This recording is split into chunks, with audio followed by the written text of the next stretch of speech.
Hello मित्रों, धोरण 8 विषय हिंदी चैप्टर बीजू ईदगाह જોઈએ।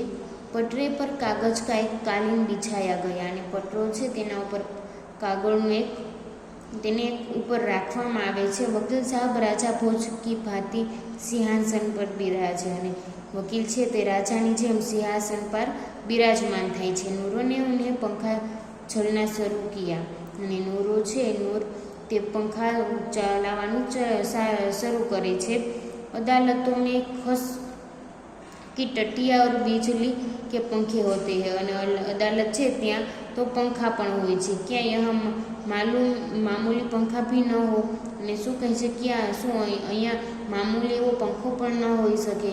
बांस का पंखा आया और नूरे हवा करने लगा અને વાંસનો પંખો આવ્યો અને નૂરે છે તે હવા લગાવવા લાગે છે।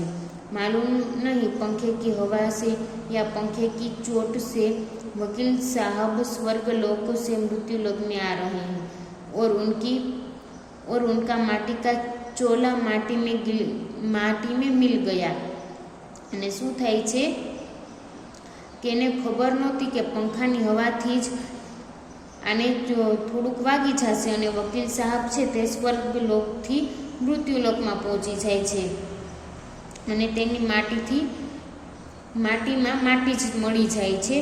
फिर बड़े जोर शोर से मातल हुआ और वकील साहब की अस्थियां घोड़े पर डाल दी गई અને ત્યાર પછી ખૂબ જ જોરથી માતમ થાય છે અને વકીલ સાહેબની જે અસ્થિઓ છે તે નાખી દે છે। अब मियाँ हामिद का हाल सुनिए। હવે हामिदનો हाल जानिए।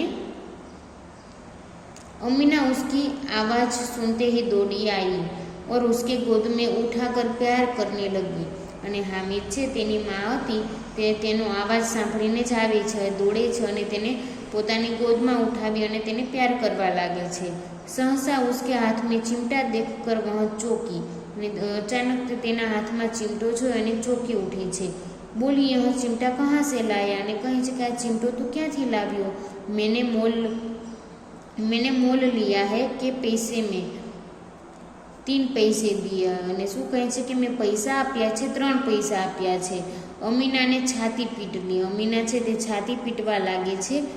यह कैसा बेसमझ लड़का है। આ કેવો સમજ વગરનો છોકરો છે। कि दोपहर हुआ कुछ खाना न पिया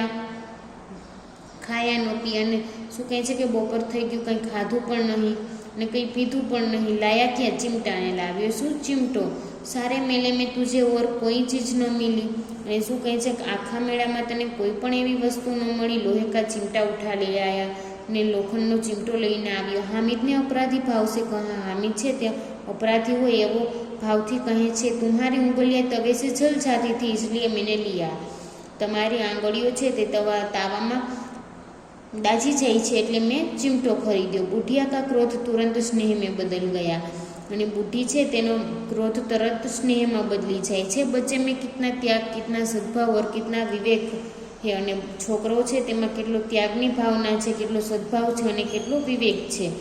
दूसरे को खिलौने लेते और मिठाइयाँ खाते देखकर इसका मन कितना ललचाया होगा। इतना झपट इससे हुआ कैसे। अमीना का मन गदगद हो गया। वह रोने लगी। दामन फैलाकर हामिद को दुआएं देती जाती थी और उसकी आंखें से आंसू की बड़ी बड़ी बूंदें गिर जाती थी। અને શું થાય છે તે છોકરો છે તેનામાં ઘણો વિવેક હોય છે, તેનો સદભાવ હોય છે, તેને બોલવામાં પણ કેટલો વિવેક હોય છે અને બીજા એ બધાએ ખીલોના રમકડા લીધા, મીઠાઈ ખાઈ છે, તેમાં તેનું મન નહીં લલચાયું હોય તેવું તેની અમ્માને એવું લાગે છે। અમીના છે તે ગદગદ થઈ જાય છે અને રોવા લાગે છે। હામિદને ખૂબ જ દુવા દેતી જાય છે અને આંસુ તેના આંખમાંથી આંસુ પણ નીકળવા લાગે છે। અહીંયા આપણો પાઠ પૂરો થાય છે।